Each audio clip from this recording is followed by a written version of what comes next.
Hello. Got a guest appearance from my good friend Pops today. My other good friend Mo was on for an unboxing. Well, we have plans to do a podcast together, the three of us, Pops, Mo and myself. This is just a little chat with Pops, so we all know each other through Keeley Electronics. There's a great community on the Keeley Electronics Soundcheck Facebook page. Our passion for FX and guitars has sparked some great dialogues, and we've all got our own YouTube channel, so we thought it'd be a good idea to put our heads together and do a podcast and see how that goes, just for a bit of fun. So this is me talking to Pops. I've already talked to Mo a couple of weeks ago, so Pops very kindly sent me, there's an unboxing video that I will link to up here somewhere, where he sent me the white Muse driver, which was a very generous gesture. And so without going on and on, which I'm prone to do, which is possibly a good quality if for a future podcast, I'm going to queue up the chat with Mo. Now, it's early days. We're looking at ways of communicating, obviously, across the pond via some of the lovely tools that are available over the internet. So if you have any suggestions of what tools to use, please feel free to comment down below and maybe come along and join us on the podcast when we get it up and running, possibly very soon. Say hello to Pops. Blimey, hello. So let me introduce you to Pops, the Intrepid peddler. Say hello, Pops. Hello, Pops. Effects freaks that we are, gassers and Keeley heads. Pop has very generously sent me the odd pedal in the past to try out. You met Mo a couple of weeks ago. Along with Mo and Pops, we will be bringing you a podcast very soon. We will. Indeed. So, how's it going today, mate? It's going quite well. I appreciate you having me come on. I was surprised when you gave me a call and said, let's do this. I said, all right, let's do this. It's about time. We've been talking about it forever. Well, we've talked enough on the telephone, for sure, and we video chatted a few times together, so this is just a fitting culmination of the two channels. Absolutely, yeah. What was your introduction to effects pedals? The introduction to effects pedals came through a guitar teacher. He had developed his own pedal. And that was generally early in my kickoff to guitar. I first picked up, my first guitar was in 2020 at Christmas time. I think I actually visited family on the West Coast in California. And my wife's brother was a player. And he showed me a few things, and I got enamored with it. I fell in love with it. So amazing. I went ahead and bought my first guitar after Christmas in January of 2021, and then COVID hit. So once COVID hit, everybody started kicking off with their channels, and I had joined Ultimate Guitar System under Eric Andreas, which is your guitar sage here in the States. And during the course of time listening to him over 6 months, he had released a pedal. It was a dual overdrive pedal. It was the OD1 and a tube screamer split. An OD1 and a tube screamer. That's interesting, being Keeley fans. Yeah. I happened to win that through a drawing, and the rest is history. I'm now over 300 pedals. I felt more enamored with the Keeley brand by virtue of the Facebook group, Keeley Soundcheck. And I got to know the family in there. We call them family because we are. We're all treated like family in there. We're well taken care of. I just fell in love with the Keeley brand altogether. And the rest is history. If you've seen anything on my channel, you know the kind of bond that Robert has fostered with me. Yes, I'm in Texas and he's in Oklahoma, but you're practically it's a neighbors, really good group of guys. We're neighbors, but we are 9.5 hours apart. But that's Texas neighbors. That's how that works down here. So that's how I got involved with pedals, and everything else took off from there. What was that first pedal? It was a dueling Ninja. It had black ninjas on one side and white ninjas on the other. So of course you had the OD1 or the OCD, basically the OCD on one side and the two Grimmer on the other. So it was white, green, with black texture in between. I love that you got into this when you got into it, and you've kept with it. You know, I kept with it so much I've just got gas all the time. So yeah, to me, you're an authority on pedals. Whenever something comes out, I would say quite a significant percentage of the time I hear about it through your good self. I just had to hit the trigger finger. You got the ear to the ground, and you're a very sensitive gas trigger. Well, I'm sorry, and you're welcome. I'm doing my best to make you as poor as possible. Yeah. And it's working. And likewise. I know that you were talking about the humble Simplifier that you have. And the X showed up. Yeah. Very nice. Let me. So I'm intrigued. Bring it up again, mate. I'm going to put you on highlight. You inspired me to dig further into this, but this will be replacing a live amp on the floor by being a dual amp on the table in front of me. I use the Simplifier all the time. I've got the very first one, the little white one, but I've also got the one just before that, the DLX. Yes, I've been using the DLX. I was really looking at the DLX. I was looking at that, and I'm like, man, I'm ready. And then absolutely, all of a sudden, popped up on my screen was the Simplifier X. Okay. One second. There, while he's absent for a moment, I'll hold another one up for you. Walrus Monumental. It's a stereo tremor. I use this all of the time. Hold on. Let's see if that's going to come. I'm going to highlight that. Yeah, absolutely. This is my splitter in the wet, dry, wet chain of things. I've got the speaker out of the amp coming into the Torpedo. And on the Torpedo, there's a mic out and a line out. I send the mic out through a compressor direct in.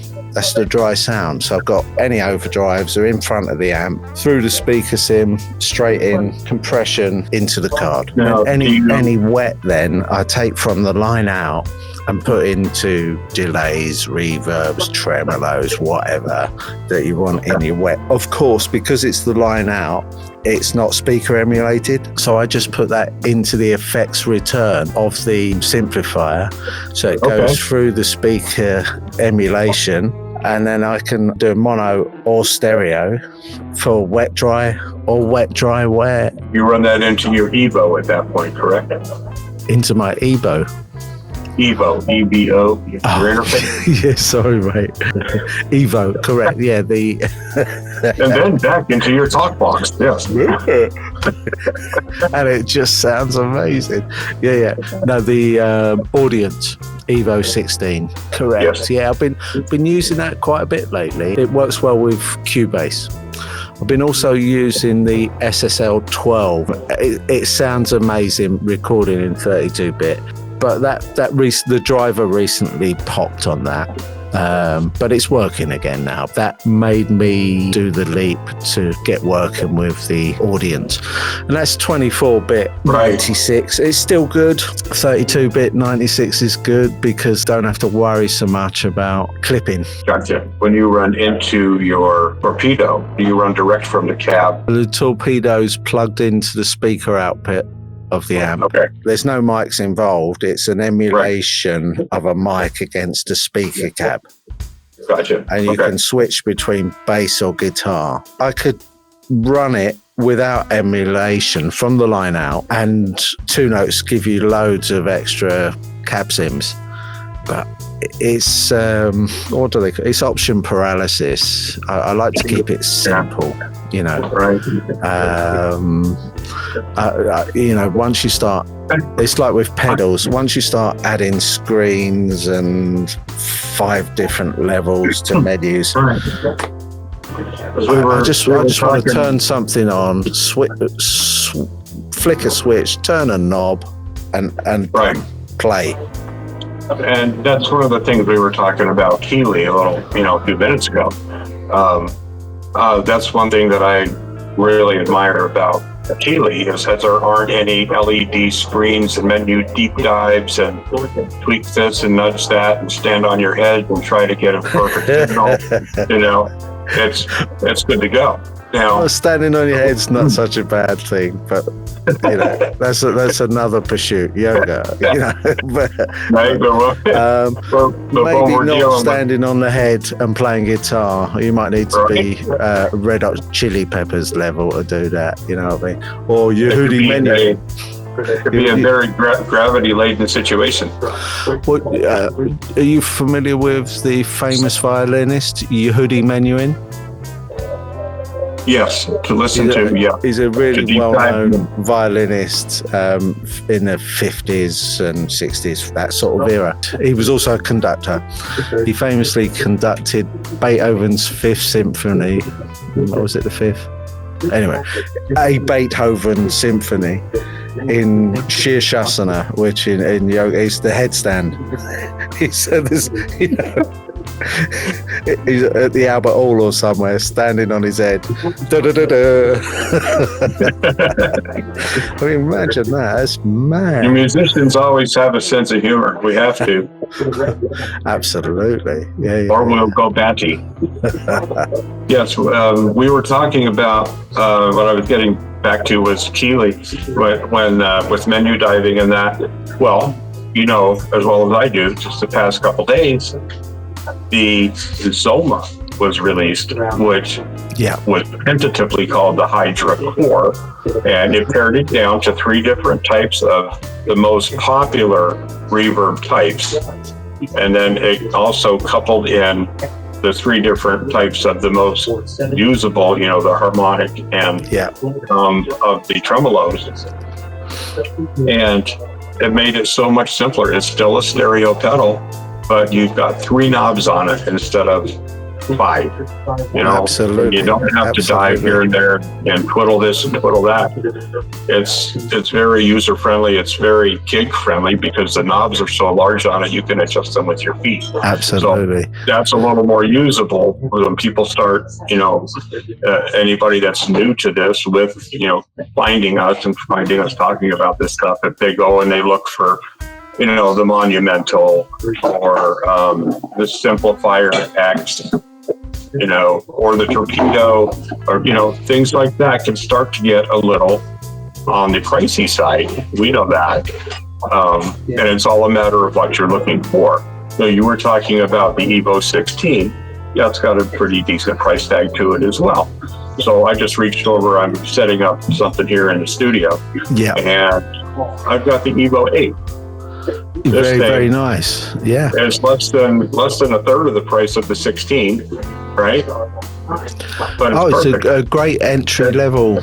It's just right. It's perfect. Yeah. No, super. It's the same technology. They just make on a great smaller gear. scale. All the audience stuff is, their consumer level stuff is well priced, and yeah, it's affordable and functional. I'm going to pause the recording for a second Oh, there was a bit of an edit there. We had a bit of background noise going on. Yes, I had to inform the wife that she was making too much of a racket, and I threw her out on the front porch like she does with me with an amplifier. Oh. All donations gratefully accepted. Yeah, this is our first time. This is the first time that we're actually doing a recording, and she wasn't aware that she was being picked up in the background over in the living room. So we're of a certain age. We have to have things at a certain volume. So once that was pointed out, he exited the room and made a phone call to her mom. I've just been in Germany for 4 days with a load of Stranglers fans, and when they speak, it's like, hello, and I just say, you're not at a gig now. You know, I'm standing right here. You know, what? But Germans are so bashful and shy anyway. You know? And this wasn't Germans per se. It was Stranglers fans. It's the 50th anniversary of the Stranglers, and for some of them, it's the 50th anniversary of standing very close to super loud PA systems and Marshalls and bass amps and things like that. So the old hearing, for some of them, not quite what it once was, and so they're so used to being at a gig shouting at each other, right? They forget when you're in a pub or a restaurant. It's like, hey, hello, is this ear on? Let me order new ears from Amazon. Yes, please. My PIN number is. But say it loud enough for the whole of Germany to hear it. Yeah. We've got all this to look forward to, mate. But kind of back with what we were talking about, you know, all the doodads and pedals don't mean anything. Practice as much as you can. Focus on your guitar, and don't worry about keeping up with the Joneses or buying the latest, greatest gear. Just work on your craft, and sooner or later, a door will open and you will find yourself with a pedal, and you'll find yourself with a pedal company. And you may ask yourself, how did I get here? But when you get there, buckle up, because it can be a cheap force-driven ride. Like I said, I'm over 300 pedals now, and I never would have thought that when I picked up first guitar 4 years ago. Years ago. And now I'm over 30 guitars and doing this. This was never in my plan. I'm a truck driver. Why do I have a truck driver? You know, what do I know? Well, sometimes people think of these effects that we use like that in a derogatory way. They call them talent boosters or whatever. Well, if it's boosting my talent, yay! You know, they're just damn good fun. And if I plug into an effect into an amp and play for a few hours, it's that's a few hours left that I could be in a bar somewhere. It's like a meditation. Well, it's a version of like a meditative practice or escape. I mean, going to a bar, something, or whatever you want to do, is a form of escape, and guitar can offer that. It is. It's my form of meditative centering. Yeah, it's my form of an opiate. You know, it just does less harm to my body, maybe some more harm to my bank account, but it doesn't do any harm to my person. I don't know, maybe sometimes my next door neighbours wonder what the hell's going on. Yeah. Right? Yeah. Luckily, well, where I am in Texas, I'm from the U.S. in Texas, for those of you that are UK or European viewers, Texas in the United States. And I live in my own home. This is a 4-bedroom home. I don't have neighbors like above me or below me or next, like joined against my wall. we don't have that here where I'm at. So I can play a little louder, get a little crazier, within reason. But if I had to go back into an apartment living situation, sure. That's where, we talked about the Simplifier. This is all silent. This is 2 amplifiers. Absolutely. Running stereo. You can plug in for a headset, and you can jam at 3 a.m, and nobody's going to know you're doing it. That's what I was saying about the your computer. Used in the 2 notes. Nothing coming out of the amp speaker. Right. It's all going through the, what do they call them? The interface. No, what is 2 notes captor? It's a attenuator. Yeah, attenuator. Yeah. So it steps down the, takes the raw output from the speaker output, puts it through a power soak and a virtual load, and lets you just have it at the volume of your desktop speakers. Jolly lovely things they are too. It also doesn't mess up your socks or your nicely pressed clothing, because it doesn't generate any wind or vibration. It's just magically coming through a little cable into your computer. Well, if you've got the amp that loud that it's whacking the creases out of your trousers. Right. I mean, they talk about moving air. And maybe you just take too many cleans. That brings us back around to what we were talking about with the old age and the hearing. Hey, we didn't have any of that hearing reduction stuff going on, or noise reduction back in the 70s and the 80s. It was a lot better. Gen Z, mate. What about us Gen A's? Gen A's from prehistoric times. Yes, 1912. Yes. The Johann Sebastian Bach attenuator. Yes. Absolutely. The Yehudi Menuhin standing on your headuator. And with that, see you later. All right. Take care. Right. Okay.